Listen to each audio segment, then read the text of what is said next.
All right. Hello, everybody. This is John Baldwin on Paradise Road Radio, the John Baldwin Show, music for the road to paradise, where we interview and we feature praise music artists, independent music artists, awesome artists, singer songwriters, inspirational music, praise music. This week we have Randy C. Moore. Hello, Randy. Thank you for coming. Howdy, how you doing today? I am doing well. Where are you, sir? I live in East Texas, a town called Lubkin, Yep. which has been here great many years. Just south of the oldest town in Texas, which is Nacogdoches. On a map, where where in that big map of Texas is that? Well, if you look at Louisiana, Yeah. and then you jump over the state line and you drive for about an hour at 60 miles an hour, you'll be close to where I live here in East Texas. So Easy to get it's to. yeah, it's about an hour and a half north of Houston, and we just have a lot of lakes and piney woods and everything like that. That sounds nice. hmm I ask where you are because I assume a lot of time you are on the road. What is your season like? How often are you on the road touring and playing? Well, I'm out there really every weekend now, Okay. and it's mostly in my region of East Texas, Central Texas, and a little bit of South Texas. So I stick close to a lot of listening rooms that I play at, different venues that's all they do. They just do a live music thing on a weekend, and I'm the guy. Mm. So it's really a lot of fun for me. I used to live in Nashville for years and years, and Yes. that was always a place where you were walking into places and you were in venues that were booking multiple entertainment things every day, Right. so it'd be you, and then there'd be one after you and one after them and one after them, so Right. like an assembly line. Yep. I like this a whole lot better because people come to see me, so Yeah. it's kind of cool. Exactly. So your season is just year round then. Yes. Yeah. I get a little downtime January, February, which is thank God. No, it doesn't really slow down for me anymore. It's fairly steady, which I kind of like, and it fits into my creative schedule. So I don't have to I don't know. There's never any sort of hurdy-gurdy stuff going on week to week. If there's any sort of chaos that happens, I can usually anticipate it because it doesn't happen often. So it's pretty cool. So I'm in East Coast.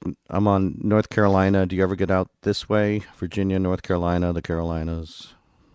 Been a long time. Uh-huh. I played in Richmond a few times years ago. Yep. Actually played at a place that a guy from World War II, a Navy guy, had opened. It was called the Midway, and he was in the Battle of Midway. Wow. It was pretty cool. So I played there. I've never really played. I've never really played any places in.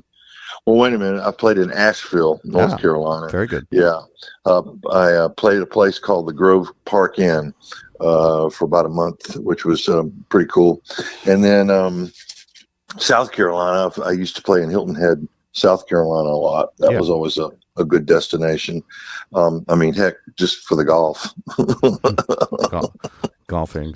What other hobbies do you have? Fishing. I just, I've got two that I can do in practically any physical condition that I happen to be in. One's golf and the other's fishing. So I used to tackle those high-end activities, but I don't do that anymore. I stay on the ground or in the boat. Smart. That sounds awesome. Coming up, we are going to play. You have a new single, "Forget Me Not." So this just came out. Tell me about this project. Well, I for a few years, which I didn't do this last year, but for a few years I was doing a gospel show at the Texas Country Music Hall of Fame. It's in Carthage. It's quite a nice facility, actually. Mm-hmm. You wouldn't believe it driving into little Carthage, Texas, and you go, "Wow, they built this. This Nice. is amazing." So they have a gospel Hall of Fame there too, and so they'd have a gospel show every year that they would do their inductions. They'd have their Hall of Fame induction show on a Saturday night, and then on Sunday morning they would do a gospel show. So I was the MC, a host, and then I would sing some songs. So Cool. I was basically meandering, a week or so before that happened. I thought, there's an idea I have for a song. I think I need to try to get this thing down and get to where I can do this live.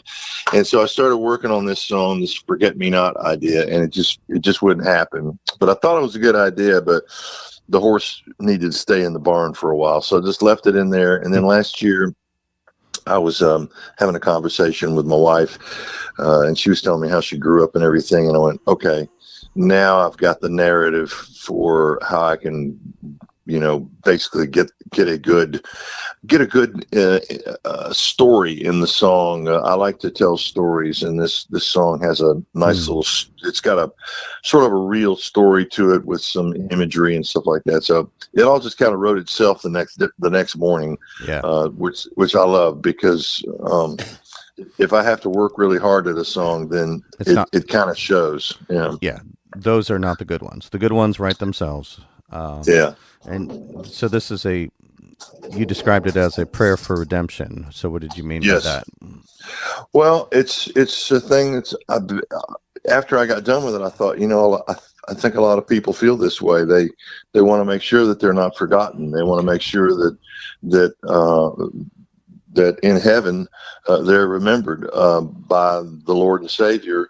And so that's why in the chorus it refers to the thief on the cross, because to me that's almost the perfect metaphor for what human beings really are. We're completely flawed, and no matter what we do, there's just there's just no amount of perfection that's ever going to be in us. So the thief on the cross he was good enough for Jesus. So anyone can. All they got to do is just say, please don't forget me, Lord. I'm going to remember you here on earth. Please don't forget me in heaven. So please remember me there.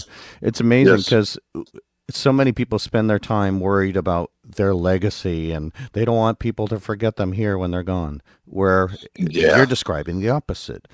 Please don't forget me when I get there, Lord. Yeah, and truly, I think a lot of what people pursue in their life has a lot to do with what you just said. It's like, well, I want to leave my mark, and I want to do this, and I want to, I think the best way that anybody can make a difference is just kind of leave things a little bit better than you found them. That's kind of an important thing with me. I'm not an ambitious person, so I never really cared to be famous, and I never really cared to be rich. I just wanted to live well and be happy, and that's what I do now. And Amen. So and the thing about it is I see people who pursue and actually attain very high goals, and the bar has been set pretty high, and they're doing well. When you look at what they're doing, when other people look at them, they measure what's called success, against that kind of thing.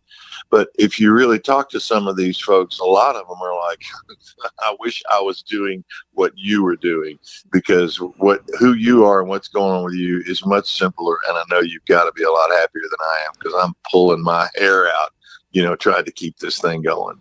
And so it's there's a strange thing about that kind of thing. A lot of people who are very successful, wildly financially successful, or wildly, popular and famous. Most people would probably think, oh, well, they got it made, or, well, they don't, they're a different kind of person. A lot of those people actually, they yearn for something kind of simple and quiet, and so I don't have to. I've kind of got it, which I'm really happy for. The part of living your best life is not living what the world perceives to be your best life. It's just living what's best for you.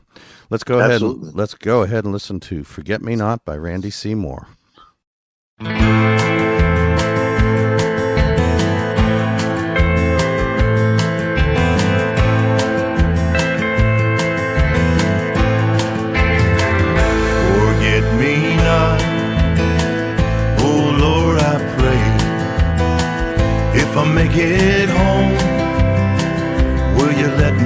stay. Though I've forsaken you and lost my way, like a thief on the cross, forget me not.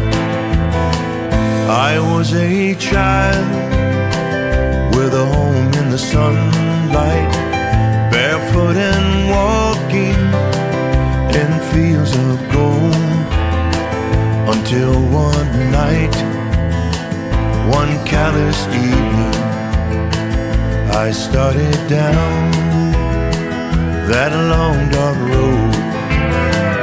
Forget me not, oh Lord, I pray. If I make it home, will you let me stay? Though I've forsaken you and lost my way, like a thief on the cross, forget me not. Chilly autumn winds blow leaves from the garden, so goes my soul where it never stays. My body's weary, and when I lay it down, in dreams I hear my mother say, forget me not, oh Lord, I pray. If I make it home, will you let me stay?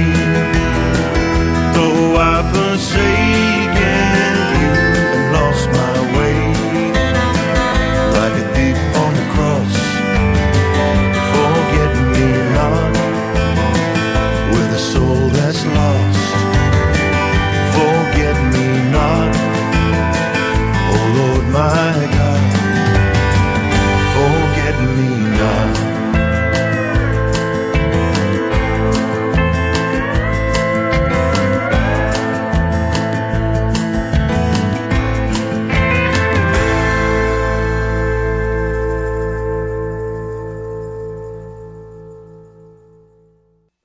All right, we're back. This is John Baldwin talking with Randy C. Moore. We just heard his new single, Forget Me Not, A Prayer for Redemption.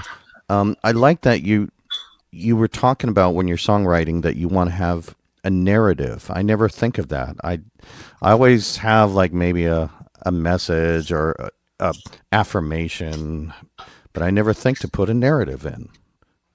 Well, that's just kind of what I gravitate towards. Yeah. I mean, I've always been a story song liker. I've always liked songs about stories and things that paint pictures and stuff like that. Even if they're almost like I don't know, mythical pictures or pictures that you kind of have to imagine something to. When I was a kid, I always liked the song Puff the Magic Dragon, because it was very descriptive, and it was all these different things, and you could dig into the words and you could imagine what those things were that they were talking about. So, but a story song, and really, I watch on television, for instance, I watch old television shows. Like my favorite is probably Andy Griffith, because, it's a comedy show. It's entertaining, but there's always a narrative and there's a story in there. And then there's a message half the time in there about human beings and about living. So it's pretty cool. Yeah. The next songs I'm going to play from you are narratives. I was going to play Daddy, I Want to Go Fishing. Yep. Definitely a narrative there, but also, a mother's prayer. What a narrative. I mean, tell me about mother's prayer, please. Well, I had this idea for a mother's prayer. I didn't know that that's what it was going to be. My mom was a very spiritual person, and she used to read a lot of these different books about spirituality, and she had this book about angels that she was reading. And I was out there one day, I was eating lunch, and I was out there one day, and she she was telling me, she said, I was reading this book about angels, Randy, and she said, it says in there, the writer says that that when you pray, that prayers have a priority with the Almighty in heaven, and the highest priority of the prayers that are listened to and that are answered are the prayers of a mother for her child.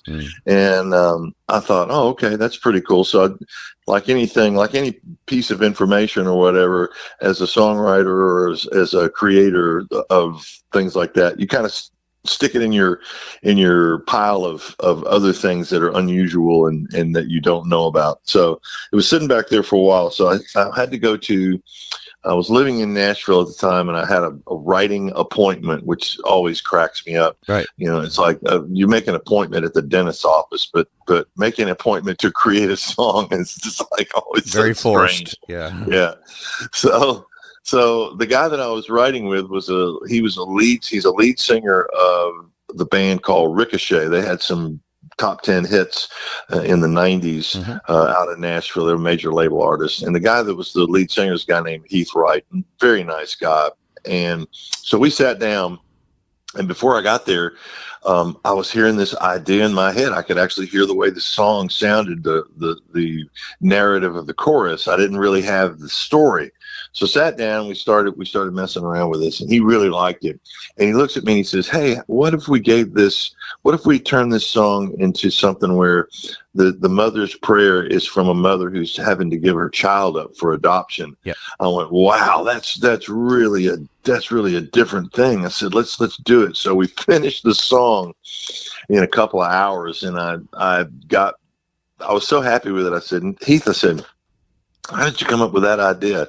He said, well, I'm adopted. Yep. And he said, I just found my birth mother, about a month ago. And he said, it's coming up on Mother's Day, and I wanted to sing a song for her, give her a song to show that how much that I appreciate everything that she did and the sacrifices that she made in order to see that I had a good life. Dang. I said, man, that's amazing. So when I recorded this song, fast forward to a few years ago, when I was recording this song and putting it on an album, I got a hold of Heath and I said, hey, I'm going to put this Mother's Prayer on my new album, and it might end up being a single. He said, well, it's very unusual that you would call me and we would talk about this. I said, why? He said, I just sang that song to my birth mother again. I said, you did? He goes, yeah. He said, it was at her memorial service. And so I just thought, well, very timing and God's tap on the shoulder always seems to, amaze me. And I went, wow. Okay. All right. Well, then the time is definitely right for me to get this out. So A Mother's Prayer is Heath Wright's story of him being an adopted child. And, knowing that his birth mother was like, I want the best for my child. I'm going to pray that everything works out because I'm not going to be able to be there. In other words, doing what all of us really need to do, which is basically hand over our troubles and hand over things that we can't possibly handle, and it's like, hey, hand it over, give it, hand over the wheel. Give it to God, give it to the Lord. So that's sort of built into the message of the song.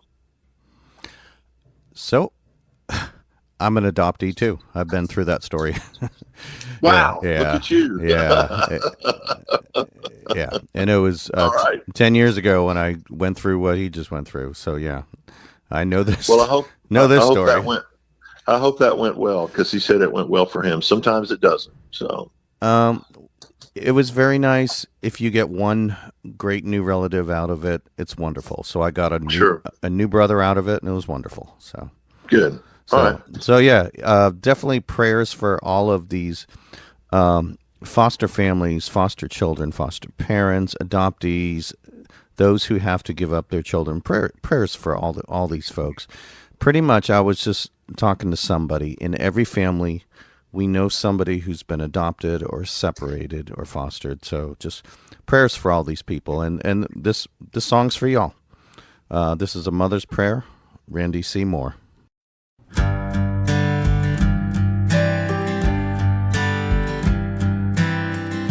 They laid the baby in her arms.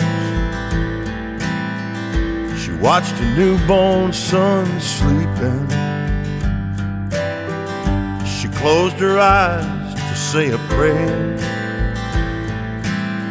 asking the Lord for his safekeeping. You know his life has just begun, and sometimes it won't treat him fair. So be with him when I can't. All I can give my little man, here's a mother's prayer. A mother's prayer can move a mountain. A mother's prayer is pure as gold, and the angels in heaven make sure she gets heard up there.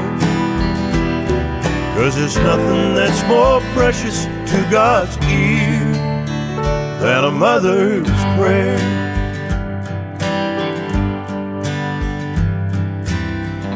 She tries her best to explain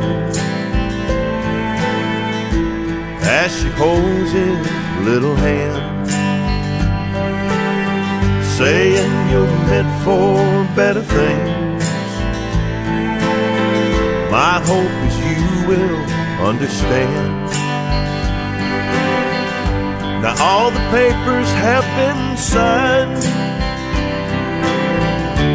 and your new home's waiting there. And one day they'll tell you soon how you were the answer to another mother's prayer. A mother's prayer can move a mountain. A mother's prayer is pure as gold, and the angels in heaven make sure she gets heard up there. 'Cause there's nothing that's more precious to God's ear than a mother's prayer. It moves the mountains.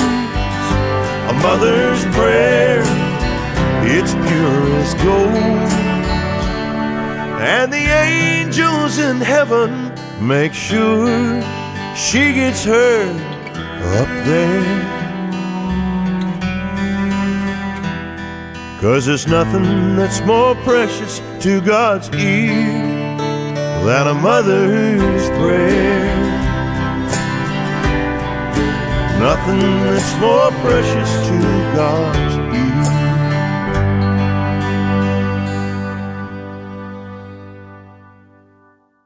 Very nice.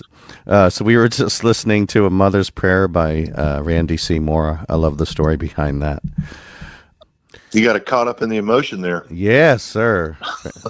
Very nice. Well, that's what we want with any song. We just want a reaction. What kind of songs do people request of you? What kind of reactions do you get to some of these songs? They like the songs that, you know, when I do something like A Mother's Prayer or Forget Me Not. I've got another thing that I did a record of called Jericho. People like the song about me and my dad going fishing. Daddy, I want to go fishing. Yeah. I get requests for those because there's something about one of those songs that, like what just happened to you, they find something personal in it. So those are the types of songs they usually want to hear. If they know what's going on out there for me, they'll say, "Oh, please play this." You know, I mean, I don't know how many times I've played that song about going fishing, and even people who've never heard me before, they come up and they go, "Wow, that was great. I used to fish with my dad." That's how I think of my dad is when, you know, fishing and stuff like that. So it's kind of an important thing to basically go ahead and reach inside yourself and pull something out personal, even if you don't have a clue whether it relates to anybody else, because 9 times out of 10, you'll be surprised how many people it does relate to. So it's a habit that I've gotten into that I will never get out of. And really, it's all kind of born out of the thing of when you're a songwriter and you live in a place like Nashville, Tennessee, you have this misconception, and they all do, and some of them are actually pretty good at executing it, but I wasn't. But the misconception is you got to write something that's catchy and phrasey and ear candy and Right. this and that. That's all well and good, because there's a lot of hours out there, and they have to fill a lot of hours with a lot of music. Right. That's all well and good. Right. But truly, until you come to that point of, all right, I'm going to pull something out personal, something out that's honest and something that's real. And that's where this is going to come from. Until you start doing that, you really don't really hit anybody where they feel. You just don't, and once you do that, boom, there you are. What happened when Clapton wrote Tears in Heaven about his son? The world just stopped and drew a breath. I mean, and that's the reaction you want. Mm-hmm. So we're talking about different styles of songs. Tell me about some of the reactions people have had come up to you. Maybe a song affected them. Well, when I've done A Mother's Prayer more than once, multiple times, I've had people come up actually crying. Oh. And a lot of times it had nothing to do with adoption. It had everything to do with, it reminded them of how spiritual that their mother was, or it reminded them of how spiritual they were having to be, or the struggles that they had with their child. It's funny because you're right. People hear song when they're listening. Everybody hears a song just a little bit different. You don't think of it that way, but if you think of how the way that human beings are created and constructed, then we're all unique in our own way. So it stands to reason that we would probably interpret something just a little different than the person sitting next to us, or the person, in another city or in another town or another country. So, I'm always gratified and somewhat surprised when people take note of an original song or one of my records, and they tell me about it, and I just go, well, this is why I do this. It's so I can, kind of find somebody with that, and it can do something for them and make them happy, make them sad, make them feel something, make them remember something, make them say, I'm glad I'm not doing that. Just all these different things, that play into, a human being. And my buddy, I've got a buddy who I've produced some records with. In fact, a few of my records he and I co-produced together. His name is Norbert Putnam, and Norbert is world-class musician. He produced most of Jimmy Buffett's records. He worked with a guy and produced a lot of records for a guy named Dan Fogelberg and different people like that. And of course, he's played bass on countless recording sessions. But Norbert was sitting with me one day, and he said, Randy, he said, I'm not sure if you understand this, but he said, as musicians and as music creators and stuff, he said, we're not selling notes. We're not selling words. We're not selling chord progressions. He said, we're not even selling grooves. He said, what we're selling is we're selling emotion. He said, we're conveying emotion. He said, the feeling that comes from a song is the most important thing that can happen. And he said, the greatest artists can convey that feeling even if they didn't write the song. And that stuck with me because, I listened to great artists too who can take a song, and many, many times when I was younger, I'd go, well, he must have wrote that. No, he didn't write that. Hank Williams wrote that. Mm-hmm. Well, he must have wrote that. No, Cindy Walker wrote that. Mm-hmm. And I'm like going, wow, Good point. So it's the emotion that touches people, and once they're touched by that emotion, all of a sudden, they're listening, kind of like, gets even more. It's almost like somebody turns up the fidelity in their soul, mm-hmm. and all of a sudden they're listening, kind of takes it up another level, and now they're in the song, now they're in the story, now they're in the message, now they're in the emotion. So that's really what we actually do, Right. Just because it's been commercialized and commoditized and monetized. We didn't do that.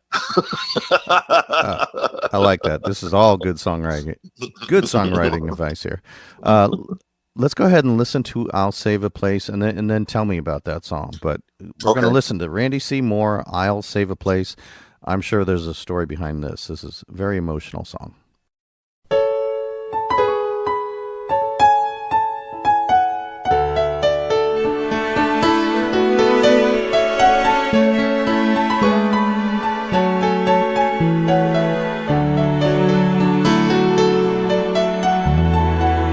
Slow down, Tommy, please wait up. I can't run like you. It's 8 o'clock, we missed the bus to take us off to school.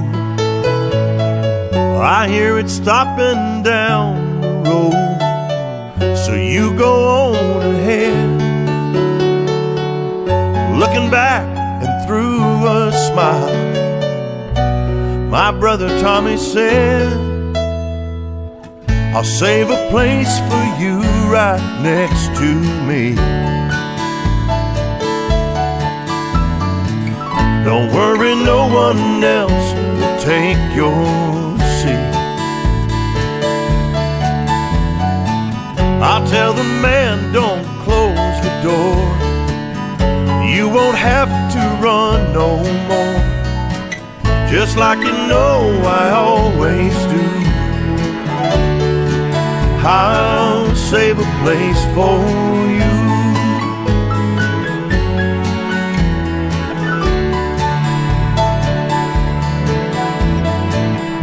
Tommy ran the hardware store after Daddy passed away.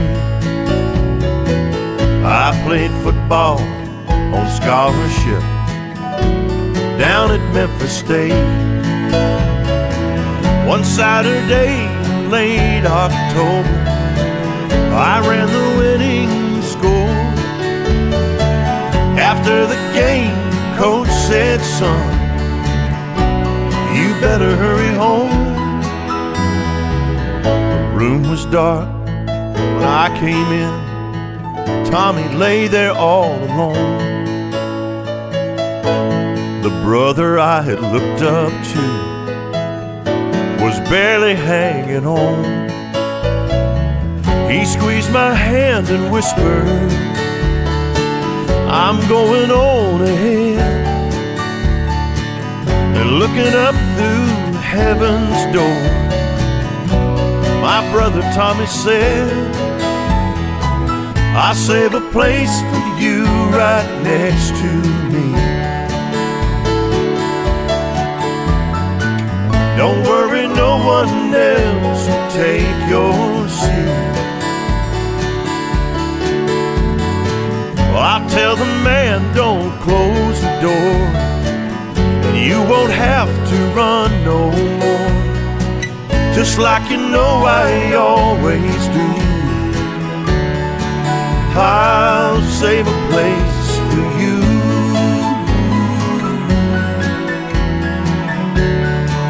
You know I'll save a place for you.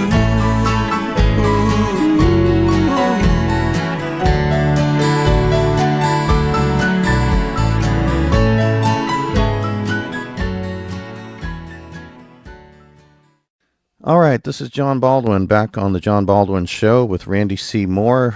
We were just listening to "I'll Save a Place." Is that a true story? No, it's not. Oh my goodness!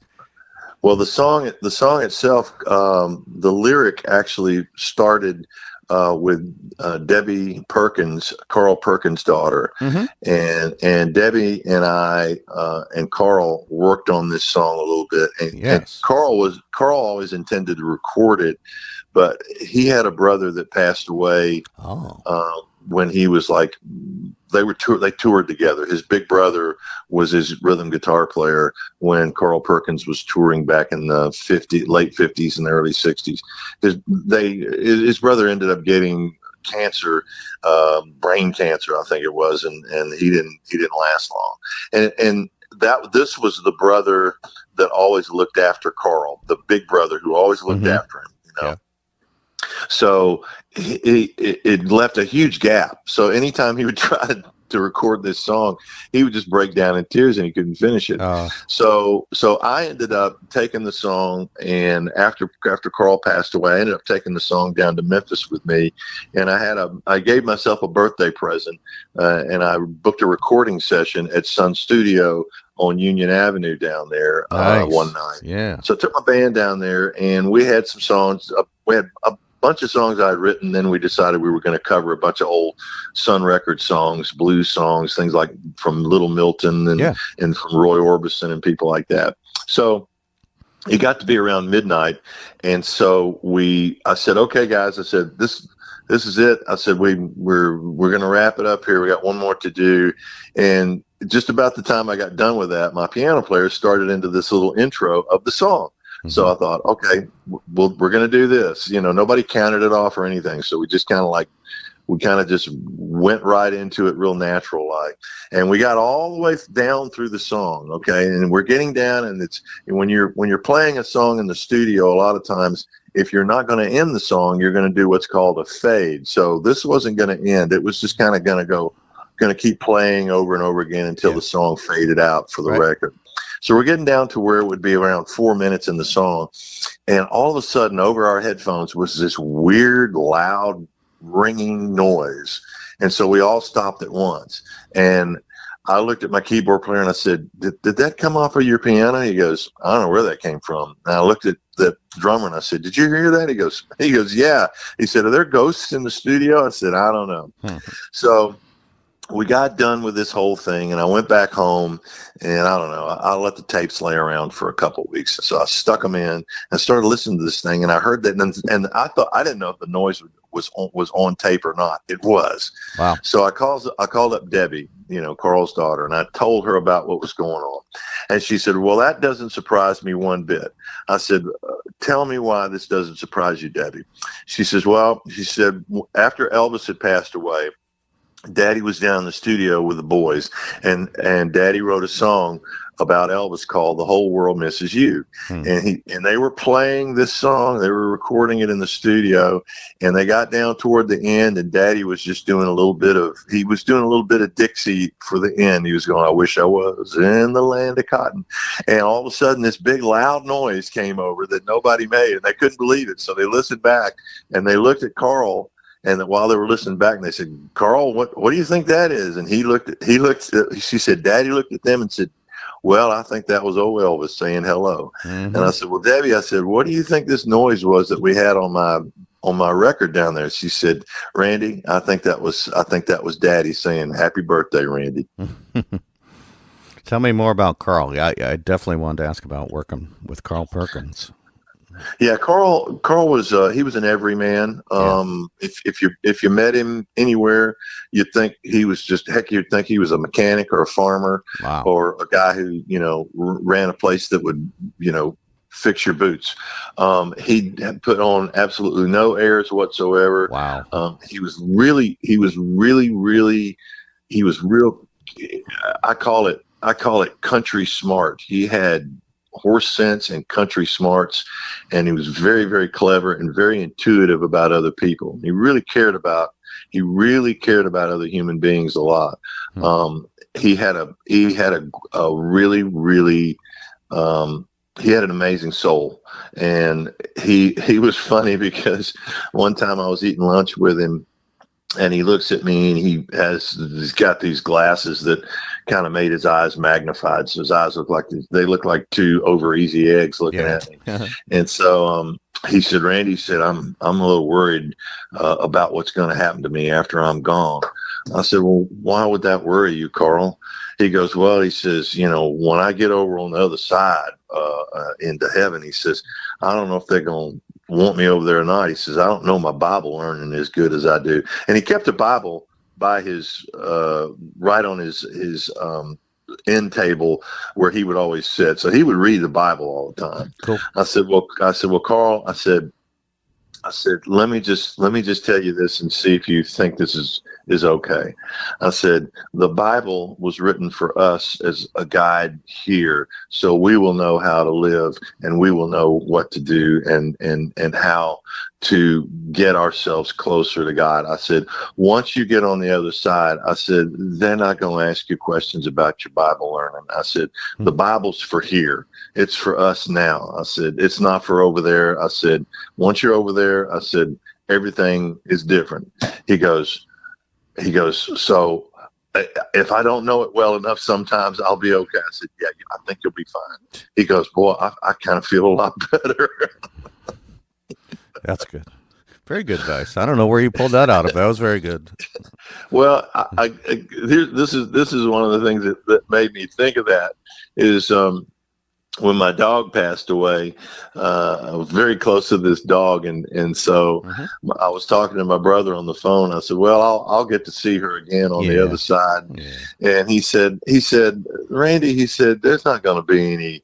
He said, you're not going to see your dog in heaven. He said, the Bible doesn't say nothing about dogs being in heaven. I said, Stan, I said, why would the Bible say anything about dogs being in heaven? I said, dogs can't read. Awesome. You need to be a Sunday school teacher. Very good. You really stole it out. All right. Anyway, so Carl was always a great inspiration for me. Just the way mostly the way he handled himself, Yeah, definitely a fan of his.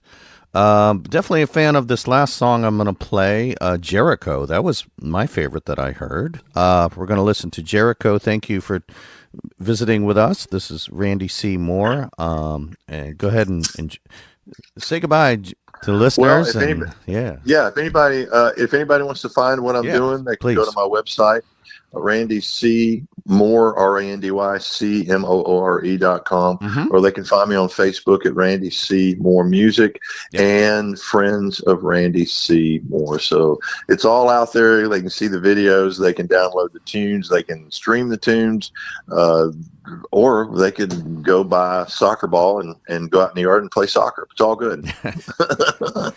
Awesome.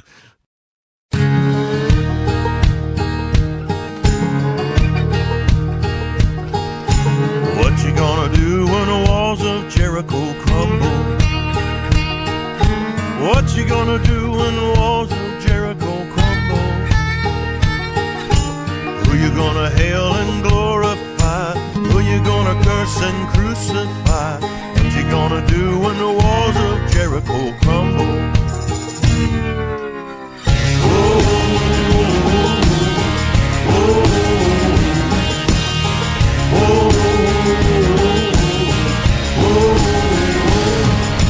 Where you gonna be on the bloody morning after? Where you gonna be on the bloody morning after? Will you be standing on the winning side, or laying in the bones of the ones who died? Where you gonna be on the bloody morning after? Are you gonna roll? Are you gonna run? Are you gonna hide in the dark of the moon? Are you gonna burn in the black cold sun? What you gonna do when the walls of Jericho crumble? Whoa, whoa, whoa,